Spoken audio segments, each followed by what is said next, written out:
Góðan dag. Í þessum þetta ætla ég að fjalla PLA Silk efni frá Yasin sem helst í 3dpaint.is. Þannig að kíkjum aðeins á það. Ég fekk þetta prentefni frá 3dpaint og án kostnaðar fyrir mig en enga aðra greiðslu fór á milli. Þannig að þetta er bara mín skoðun á þessu prentefni og ekkert annað. Þannig að ég prentaði nokkra hluti með þessu prentefni og ætla að sýna ykkur hérna nokkra hluti.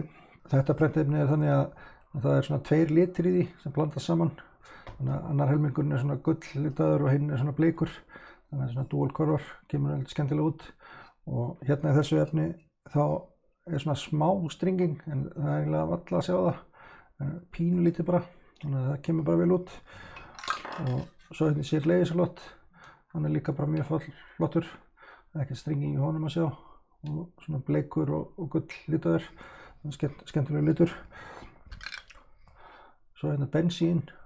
Hann kom bara vel út líka og þetta glansar mjög mikið, þetta er svona silk PLA, klassist svona glansefni og þessi leit bara mjög vel út líka, glansandi fín. Og makercoinið, það kom bara líka vel út, skiptist akkurat hérna milli bakhliðin og framhliðin, það var skemmtilegt. Þannig að sittkor liturinn þar. Og svo hérna overhangtestið, það kom bara mjög vel út líka. Það er engin galli að sjá í því, þannig að það leit bara mjög vel út. Þannig að þetta gekk bara vel. Og svo prentaði hérna Frodo, Lord of the Rings. Og hann var prentaður í 2 lagi, hendin á honum og sverðið var prentað sér og svo restinn. Og það var fullt af supports í þessu prenti og ekkert mál að fjarlæga þau. Þannig að það gekk bara vel og engin galli í þessu, þannig að þetta leit bara vel út. Skemmtilegur kall. En kíkjum aðeins á mælingarna sem ég gerði, sem ég geri að all prentefnin. Svo hérna, fyrstu mælingunni í tókþolinu, þá er þetta efni hérna lengst til vinstri og meðaltala við öllum öðrum efnum sem ég hef prófað þar af leiðandi til hægri.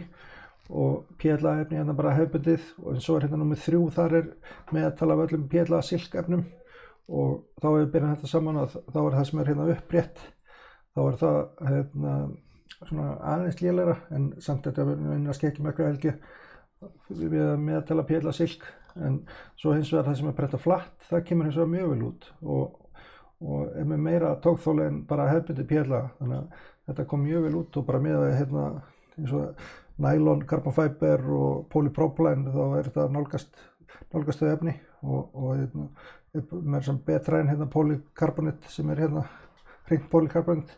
Þannig að það var mjög erfitt að slíta þetta í sundur, þannig að það leit bara mjög vel út. Svo hérna höggþolið, þar var hins vegar ekkert sérstakt fyrir þetta. Þá hérna miðað við önnur silkefni, hérna PLA silk, þá er þetta svona aðeins lélegra kannski en meðaltala PLA silk, en svona töluvert lélegra en meðaltala af PLA silk þegar sem er prenta flatt.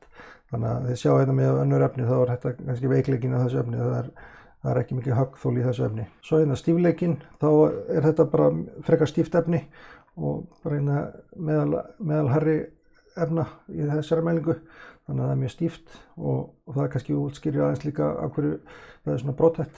Þegar það er mjög stíft þá verður það meira brothætt. Þannig að það er hérna númer 5 í röðinni hérna meðaltala PLA silk. Þannig sjáum við hérna munina þess að því. Þetta mælist hérna 2342 en þetta mælist 2796, þannig að það er töluvert munur á því og þetta er meiri stífleiki en hefðbundið PLA, þannig að það er svolítið merkilegt.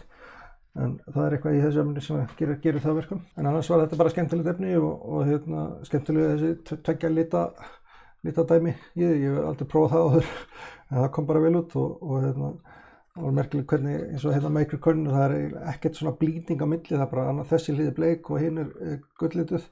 Og það lekur ekkert á milli einhvern veginn en svo hérna á því sem er svona rúnaði þá bara er þetta mjög skemmtilegu svona gradient á milli litana, þannig að þetta er skemmtilegt sko, þannig að gaman að prófa þetta. Þannig að Ég er alltaf þokkalega sáttur við þetta efni. Þetta er skemmtilegt efni til að prenta svona einhverjar fígúrur og svoleiðis, en þetta er kannski ekki svona mekanískt efni. En líka, ef maður var búið til einhverja mekaník, þá er kannski random hvernig hún lítur út ef maður hefur þetta svona tveggja lita efni. Það kannski hentar ekki alveg einhver bracket eða eitthvað svoleiðis. En fyrir svona fígúrur og eitthvað skemmtilega hluti, þá er þetta bara mjög gaman að þessu.